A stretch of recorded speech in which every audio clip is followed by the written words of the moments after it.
mau líder é aquele que provoca a pergunta de um funcionário que chega um pouco depois do horário normal e pergunta: ele já chegou? Há 100 anos, ser pai, professor ou chefe era mais fácil. Por quê? A autoridade era dada, todo o poder estava no pai, no professor e no chefe. Cabia ao aluno, filho, funcionário obedecer, ou apanhar em casa, ou ser demitido na empresa, ou ser punido na escola. O professor falava, a classe anotava. Tudo funcionava dentro de uma hierarquia, onde o poder estava definido. Este era um mundo muito útil e muito adequado para quem estivesse no topo da pirâmide de poder. Este é um mundo muito difícil e muito desafiador às pessoas da base. Vamos avançar para o nosso momento quase pós-pandemia. Nós sabemos que as pessoas são contratadas em uma empresa por suas habilidades técnicas, pelo seu domínio de engenharia, por saberem lidar, por exemplo, com um programa de computador, por terem habilidades físicas ou intelectuais que preenchem as necessidades daquela empresa. Nós chamamos essas habilidades duras, profissionais de formação, diploma, de hard skills. São habilidades duras, são habilidades estruturais. Eu sou contratado para ser professor porque eu tenho formação para professor, porque eu estudei, porque eu tenho diploma, porque eu posso demonstrar que eu passei anos e anos estudando para isto. Mas quando a escola me contrata, ela sabe pouco do outro lado da minha existência.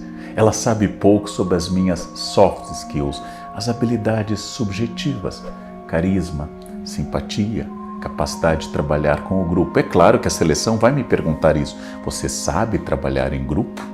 A seleção vai me perguntar qual o meu maior defeito, mas as respostas previstas para um processo seletivo, por mais que ele seja bom, não revelam aquilo que só aparece ao longo dos meses e anos de trabalho. Fulano é um engenheiro extraordinário. Aquela é uma médica de ponta formada na melhor universidade, com uma habilidade cirúrgica extraordinária. Este é um professor impressionante, mas grosseiro, arrogante, invasivo do espaço alheio, tóxico nas relações com os colegas, quando não preconceituoso. Surgem as chamadas soft skills e a ideia que você conhece, que nós somos contratados pelo currículo e demitidos pelo comportamento. É raro alguém ser demitido porque no currículo diz que tinha um curso de 360 horas e é constatado que o curso foi só de 320 horas. É raro isso ocorrer. O mais comum é grosseria, insubordinação e assim por diante. Mas a questão fica mais complicada porque no mundo pós-pandemia cresce uma tendência a uma grande renúncia dos empregos. Nós já notamos esses dados nos Estados Unidos e no Brasil. Nos últimos anos, centenas de milhares de trabalhadores abandonaram as empresas. Mas não abandonaram porque estavam em briga, em choque direto com a direção. Não abandonaram por isto, mas porque estão buscando, por exemplo, qualidade de vida, maior tempo com a família, um período de lazer maior, uma capacidade de ser mais criativo, uma capacidade de ter mais propósito.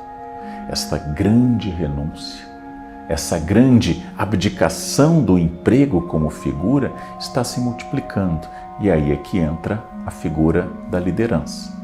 Se nós falarmos antigamente de hard skills e soft skills, hoje nós falamos que um verdadeiro líder desenvolve, promove e estimula power skills, ou seja, a combinação dos dois elementos. É claro que eu preciso de um médico competente em medicina. É claro que eu preciso de uma arquiteta competente em arquitetura. É claro que eu preciso de uma professora competente no exercício de dar aula. Mas, junto com isso, eu tenho que desenvolver uma coisa quase tão importante, ou até mais, do que aquela. E essas power skills se transformam em coisas fundamentais. A liderança através do estímulo de cursos, a liderança através de feedback contínuo, a liderança através da barragem, parar as fofocas, a maledicência, tudo aquilo que um grupo humano costuma promover, a liderança que ajude a fazer reuniões produtivas, que estimule as pessoas, passou a ser um tipo de liderança muito diferente daquele tipo cuja simples presença assustava a equipe. Um mau líder é aquele que provoca a pergunta de um funcionário que chega um pouco depois do horário normal e pergunta: ele já chegou? Quando as pessoas perguntam ele já chegou, existe um medo ainda ao poder. Um bom líder é aquele que a chegada promove uma tranquilidade, porque agora tem alguém que nos ajuda, agora tem alguém que nos incentiva, agora tem alguém que vai estimular e que tem uma visão total do processo. O bom líder deixa de ser aquele relógio ponto que controla a produtividade dos funcionários.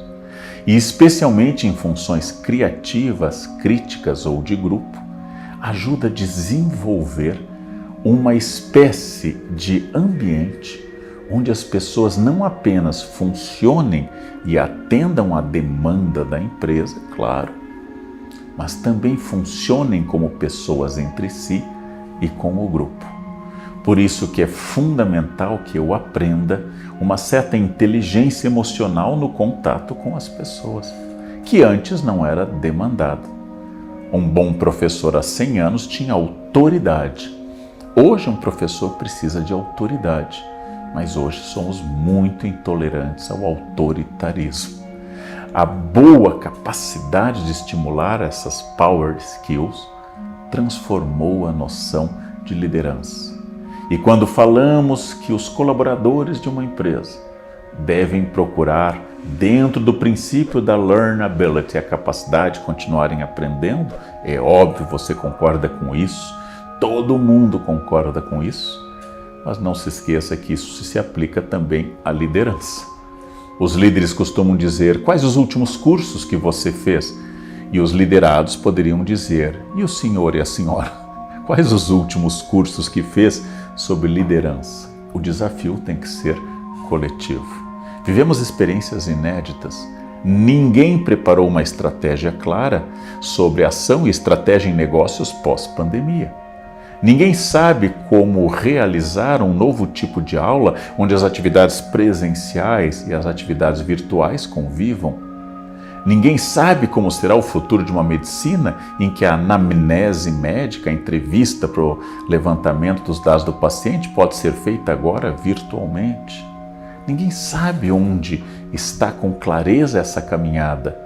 Quanto mais eu pensar nisso, me atualizar, quanto mais eu aceitar o desafio dessas questões, quanto mais eu entender que a obrigação para manter talentos na empresa não é mais apenas a boa vontade dos contratados, mas a sinergia entre contratados e contratantes, quanto mais eu constituir laços que representem um desafio coletivo e estratégico, mais eu me aproximo de um modelo de liderança que supere a noção autoritária, centralizadora, muitas vezes violenta, do poder no passado. Ser líder hoje é mais difícil do que há 100 anos.